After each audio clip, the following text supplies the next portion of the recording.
ఏది అయినా ట్రై చెయ్యి ఆచి చికెన్ మసాలా. ఆచి చికెన్ మసాలా. ఎస్, అయితే కరీంనగర్కి సంబంధించినటువంటి కార్పొరేషన్ ఎన్నికల ఫలితాలు కాస్త ఆలస్యంగా వెలువడుతున్నా కూడా చాలా స్పష్టంగా ఇక్కడ బీజేపీ ఆధిక్యత కనపరుస్తుందని చెప్పుకోవాలి. అందరూ అంచనా వేసినట్టుగానే కేంద్ర మంత్రి స్థానిక ఎంపీగా ఉన్నటువంటి బండి సంజయ్ ఈ ఎన్నికను చాలా సీరియస్గా తీసుకున్నారు. బీజేపీ అధిష్టానం కూడా ఈ ఎన్నిక మీద చాలా సీరియస్గా ఆలోచన చేస్తుంది. ఎందుకంటే ఎలా అయినా సరే ఈసారి కరీంనగర్ కార్పొరేషన్లో బీజేపీ జెండా ఎగరవేయాలనేటువంటి ఉద్దేశంతో మొదటి నుంచి కూడా ఎన్నికల సంబంధించినటువంటి క్యాడర్ అంతా కూడా ఆ యంత్రాంగం అంతా కూడా పనిచేసిందని చెప్పాలి. అందుకు తగ్గట్టుగానే మొత్తం 66 డివిజన్లకు కాను కరీంనగర్ కార్పొరేషన్ ఫలితాల్లో తొలి ఫలితం అంటే ఏదైతే ఎన్నికలకు సంబంధించినటువంటి పోస్టల్ బ్యాలెట్లు ఉన్నాయో ఈ పోస్టల్ బ్యాలెట్ల ఫలితాల్లో చాలా స్పష్టమైనటువంటి ఆధిక్యత కనిపిస్తుంది. 66 డివిజన్లో 42కు పైగా స్థానాల్లో బీజేపీ ఆధిక్యతలో కొనసాగుతుంది. కాంగ్రెస్ కేవలం 9 నుంచి 10 స్థానాల్లో, ఇక బీఆర్ఎస్ 3 స్థానాలకు మాత్రమే పరిమితమైందని చెప్పాలి. ఇతరులు కూడా ఎంఐఎం కూడా ఇక్కడ కాస్త ఒక 2, 3, 4 డివిజన్లో మెజారిటీ కనిపిస్తుంది అనుకున్నప్పుడు కూడా ఎంఐఎం ఇప్పటివరకు ఖాతా తెరవలేదు ఆధిక్యతలో అని కూడా చెప్పవచ్చు. అయితే చాలా స్పష్టంగా బీజేపీ వన్ సైడ్లో ఉంది.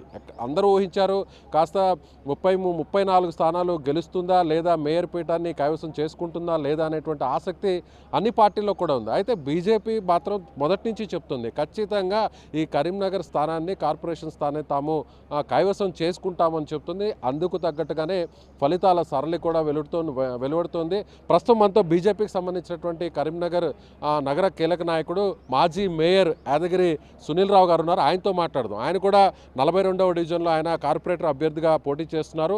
ప్రస్తుతం ఆయన ఏదైతే ఎన్నికల కౌంటింగ్ సెంటర్ నుంచి బయటకు వచ్చారు, ఆయనకు కూడా చాలా స్పష్టమైనటువంటి ఆధిక్యత కనిపిస్తుంది. నేను పూర్తి స్థాయిలో మెజార్టీ సాధిస్తాను, ఇక గెలుపు ప్రకటన రావడమే ఆలస్యం అంటే ఆయన నేరుగా కౌంటింగ్ హాల్లో నుంచి బయటకు వచ్చారు. సో ట్రెండ్స్ ఎలా ఉన్నాయో కనుక్కునే ప్రయత్నం చేద్దాం. నమస్తే అండి. సో సునీల్ రావు గారు ఏం చెప్తారు? ఇప్పుడు బీజేపీ 42 స్థానాలకు పైగా లీడ్ కనిపిస్తుంది మనకి పోస్టల్ బ్యాలెట్లో. సో నెక్స్ట్ వచ్చేటువంటి రిజల్ట్ కూడా అలాగే ఉండే అవకాశం ఉందంటారా? మేము మొదటి నుంచి కూడా చెప్తా ఉన్నాం ఒకటే, కరీంనగర్ నగర ప్రజలు ఈసారి స్పష్టమైన వైఖరి తీసుకున్నారు. ఎందుకంటే ఈ కరీంనగర్ నగరంలో అభివృద్ధి కొనసాగాలి. గత 6.5 సంవత్సరాలుగా బండి సంజయ్ కుమార్ గారి నాయకత్వంలో స్మార్ట్ సిటీ కావచ్చు, అమృత్ కావచ్చు, రకరకాల వందల కోట్ల వేల కోట్ల రూపాయలను తీసుకొచ్చి కరీంనగర్ నగరాన్ని ఏ విధంగా అభివృద్ధి చేసినారో ఆ అభివృద్ధి అంతా కొనసాగాలంటే బీజేపీతో సాధ్యమని చెప్పి ప్రజలు స్పష్టంగా నమ్మారు. మరి ఇంకోవైపు బీఆర్ఎస్ అండ్ కాంగ్రెస్, ఎంఐఎం కుట్రలను కూడా ప్రజలు చూసినారు. 3 పార్టీలు ఏకమై ఎంఐఎంకి అయితే మేయర్ పీఠాన్ని కట్టబెట్టే కుట్రలు చేస్తూ ఉన్నారో దాన్ని కూడా గమనించినారు. కాబట్టి ప్రజలు స్పష్టమైన వైఖరి తీసుకొని ఈరోజు బీజేపీ మొగ్గు చూపడం జరిగింది. ఈరోజు పోస్టల్ బ్యాలెట్ వస్తే దాదాపు 42 నుంచి 40 స్థానాల్లో బీజేపీకి స్పష్టమైన ఆధిక్యత ఉంది. మెయిన్ కౌంటింగ్ కూడా స్టార్ట్ అయింది. మెయిన్ కౌంటింగ్లో కూడా బీజేపీ అభ్యర్థులు స్పష్టమైన ఆధిక్యత కొనసాగుతూ ఉన్నారు. తప్పకుండా కూడా మెజార్టీ స్థానాలకు మించి మనం బీజేపీ కైవసం చేసుకొని కరీంనగర్ నగర మేయర్గా బీజేపీ అభ్యర్థి తప్పకుండా కూడా మేయర్ పీఠం కైవసం చేసుకోబోతా ఉన్నారని స్పష్టంగా చెప్తాను. దీనికి ప్రజల వద్దకు మనం చేసినటువంటి ప్రచారం కావచ్చు, మా నాయకుడు బండి సంజయ్ కుమార్ గారు చేసినటువంటి రోడ్ షోస్ కావచ్చు, మహిళా సోదరిమల యొక్క కార్యక్రమాలు కావచ్చు, గడప గడపకు ప్రచారం కావచ్చు, అభివృద్ధి విషయంలో మేము గతంలో చేసినటువంటి విషయాలు ప్రజల దృష్టికి తీసుకెళ్ళడం కావచ్చు, రాబోయే రోజుల్లో ఏ విధంగా అభివృద్ధి కొనసాగాలంటే బీజేపీ వల్లనే సాధ్యమవుతుంది. కాంగ్రెస్ పార్టీ ప్రభుత్వం గత 2 సంవత్సరాల్లో ₹1 కూడా కరీంనగర్ మున్సిపల్ కార్పొరేషన్కి ఇవ్వనటువంటి విషయాన్ని కూడా మేము ప్రజల దృష్టికి తీసుకెళ్ళాం. ఈ ఒక కుమ్మక్క రాజకీయాలు తీసుకెళ్ళాం, అభివృద్ధికి సహకరించకపోయిన విషయాన్ని తీసుకెళ్ళాం. ఒకవైపు మరోవైపు అభివృద్ధి ఏ విధంగా చేసినాం గత 6.5 సంవత్సరాల్లో, రాబోయే రోజుల్లో కేంద్రం ద్వారా ఈ నిధులు తీసుకొచ్చి పెద్ద ఎత్తున తీసుకొచ్చి కరీంనగర్ నగరంలో జరుగుతున్న అభివృద్ధిని కొనసాగిస్తామని కూడా చెప్పినాం. దీనికి ప్రజల యొక్క ఆమోదం లభించింది.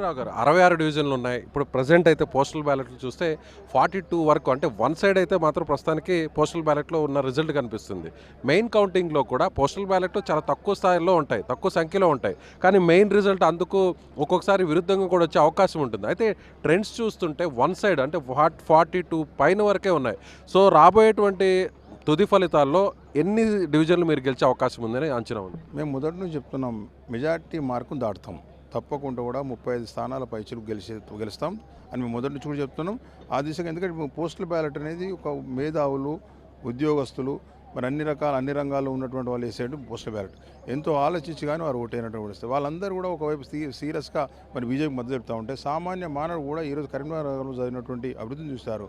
ప్రతి ఒక్కరు కూడా అభివృద్ధిని కొనసాగింపు చేయాలనే ఆలోచనతో బీజేపీకి మద్దతు చేసినారు.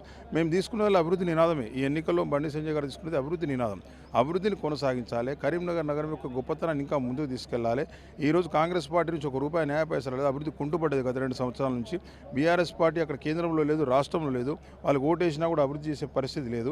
కాబట్టి అభివృద్ధి చేయాలంటే, అభివృద్ధి కొనసాగాలంటే భారతీయ జనతా పార్టీ అభివృద్ధిని గెలిపించండి, తప్పకుండా నిధులు తీసుకొచ్చే బాధ్యత నాది అని చెప్పి బండి సంజయ్ కుమార్ గారు చెప్పడం వల్ల ప్రజలు పూర్తిస్థాయిలో విశ్వసించారు.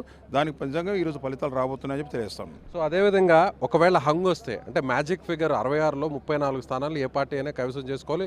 ఒకవేళ బీజేపీ కైవసం చేసుకుని ఒకవేళ రానివ్వటువంటి పక్షంలో మ్యాజిక్ ఫిగర్కి ఆ దగ్గరగా ఆనుకున్నటువంటి పరిస్థితుల్లో క్యాంప్ పాలిటిక్స్ ఏమన్నా స్టార్ట్ అయ్యే అవకాశం ఉందా? మీకు సంబంధించినటువంటి కార్పొరేటర్లను కరీంనగర్ నుంచి వేరే ప్లేస్కి ఏమన్నా తరలించే ఛాన్స్ ఉందంటారు? ఇప్పుడు క్యాంపు రాజకీయాలు కాదు, గెలిచినటువంటి అభ్యర్థులందరూ ఒక చోట ఉండడం అనేది ఒక ఆనవాయితీ. ఎందుకంటే 2 రోజుల తర్వాత మేయర్ ఎలక్షన్ ఉంటుంది, డిప్యూటీ మేయర్ ఎలక్షన్ ఉంటుంది. అందరి మధ్యలో ఒక సఖ్యత ఏర్పడడానికి, అందరం కలిసి ఉండడానికి, పార్టీ అధిష్టాన్ని తీసుకుని నిర్ణయానికి అందరూ కట్టుబడి ఉండడానికి ఆ విధంగా ఒక చోట ఉంటాం. మాకు 99.9% పూర్తి ఆధిక్యత వస్తుందని మా నమ్మకం ఉంది. ఒకవేళ ఏమైనా మెజార్టీ మార్కు కొట్టిన స్థితి మాకు చాలామంది లైక్ మైండెడ్ పీపుల్ గెలిచిన వాళ్ళు తప్పకుండా మా వైపు వస్తారు. మాకు ఆ పరిస్థితి వస్తుందని అనుకోవడం లేదు. ఒకవేళ వస్తే మాత్రం చాలామంది కూడా బయట నుంచి మద్దతు ఇచ్చేవాళ్ళు ఉన్నారు, వాళ్ళ మద్దతు కూడా తీసుకుంటాం. వారి సహకారంతో కరీంనగర్ నగరంలో మేయర్ పీఠం కైవసం తీసుకోవడం జరుగుతుంది. సో ఓకే, అదేవిధంగా వేరే పార్టీలు కూడా అంటే ఇక్కడ పోటీ బీజేపీ కాంగ్రెస్ మధ్య ఉంది. బీఆర్ఎస్ ఇప్పుడు వచ్చేటువంటి స్థానాలను బట్టి కూడా బీఆర్ఎస్ ఒకవేళ ఎట్లాగూ గెలవనటువంటి పరిస్థితి వస్తే అప్పుడు బీఆర్ఎస్ బీజేపీకి సపోర్ట్ చేస్తుందా అనేటువంటి ఒక అంచనా కూడా రాజకీయ విశ్లేషణలో కనిపిస్తుంది. అలాంటి పరిస్థితి ఏమైనా ఉండబోతుంది? ఇప్పుడు నేను ఎవరి పేరు తీసుకోదలుచుకోలేదు. ఎందుకంటే భారతీయ జనతా పార్టీ ఒకవేళ మీరు అన్నట్టుగా 1-2 సీట్లు ముందు తగ్గితే మాకు లైక్ మైండెడ్ ఎవరైతే భారతీయ జనతా పార్టీ పట్ల విశ్వాసం ఉన్నవాళ్ళు, భారతీయ జనతా పార్టీ మా సంజయ్ కుమార్ గారి నాయకత్వం పట్ల విశ్వాసం ఉన్నవాళ్ళు, మరి కేంద్రం ద్వారా కరీంనగర్ అభివృద్ధి కొనసాగాలని ఆలోచించే వాళ్ళు, అభివృద్ధి గెలిచిన డివిజన్లలో వారి డివిజన్లలో కూడా అభివృద్ధి కావాలనుకునే వాళ్ళు తప్పకుండా కూడా భారతీయ జనతా పార్టీ వైపు వస్తారు. వారి మద్దతు తీసుకుంటాం.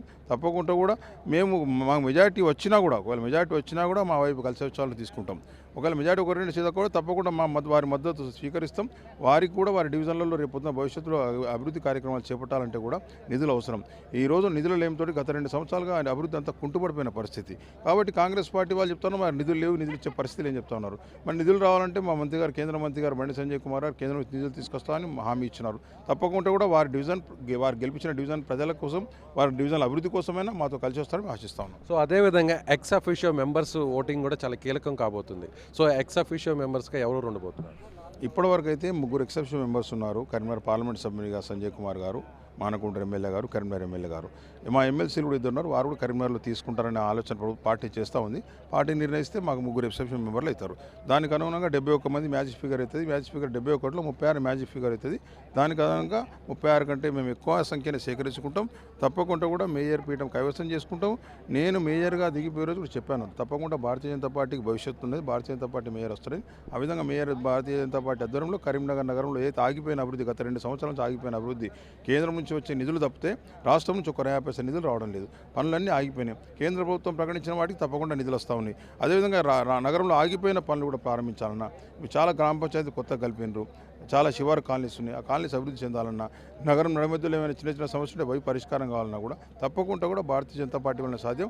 కాబట్టి మేము అందరూ సహకారం తీసుకుంటాం. మేయర్ మా పబ్బే ద్వారా నగరాభివృద్ధికి తోడ్పడతామని తెలియదు. సో మీ డివిజన్కి సంబంధించి మీది 42వ డివిజన్, మీరు కూడా కార్పొరేటర్ అభ్యర్థిగా బీజేపీ పార్టీ నుంచి పోటీ చేస్తున్నారు.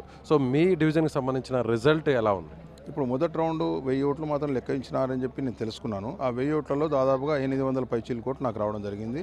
దాదాపుగా ఇతరుల మీద దాదాపు 750-800 ఓట్ల మెజార్టీ మొదటి రౌండ్లో నాకు ఉన్నట్టుగా సమాచారం ఉంది. తప్పకుండా విశ్వాసం ఉంది నా డివిజన్ ప్రజలు. నేను 5వసారి మున్సిపల్ కార్పొరేటర్గా గెలుపొందడం. 5 సార్లు కూడా నా డివిజన్ ప్రజలు ఎక్కడ నిల్చున్నా కూడా అక్కడ ప్రజలు ఆదరిస్తూ ఉన్నారు. గత ఎన్నికల్లో కూడా కరీంనగర్ నగరంలో హైయెస్ట్ మెజార్టీతో గెలిచినటువంటి చరిత్ర నాకు ఉంది. ఈసారి కూడా ఆ చరిత్ర పునరావృతం అనుకుంటాను. ఇక్కడ నా డివిజన్ ప్రజల అభిమానం, వారి యొక్క దీవెన, వారి యొక్క ఆశీస్సుల వల్ల ఆ విధంగా ఫలితం ఉండబోతుందని ఆశిస్తా ఉన్నాను. రైట్ అండి. సో ఇది బీజేపీ పార్టీ చాలా ధీమా వ్యక్తం చేస్తుంది. ఖచ్చితంగా కరీంనగర్ కార్పొరేషన్ స్థానంలో మేయర్ పీఠాన్ని కైవసం చేసుకుంటాం. సో ఇప్పుడు ట్రెండ్స్ ఉన్నట్టుగానే ట్రెండ్స్కు తగ్గట్టుగానే ఆ మెయిన్ కౌంటింగ్ ఏదైతే తుది ఫలితం కూడా బీజేపీకి 1 సైడ్ మెజారిటీ వచ్చేటువంటి అవకాశాలు చాలా స్పష్టంగా ఉన్నాయి. ఎందుకంటే బండి సంజయ్ ప్రధాన అజెండాగా, బండి సంజయ్ చేస్తున్నటువంటి అభివృద్ధి అజెండాగానే ఇక్కడ ఫలితం రాబోతుందని బీజేపీకి సంబంధించిన నాయకుడు మాజీ మేయర్ సునీల్ రావు చెప్తున్నారు.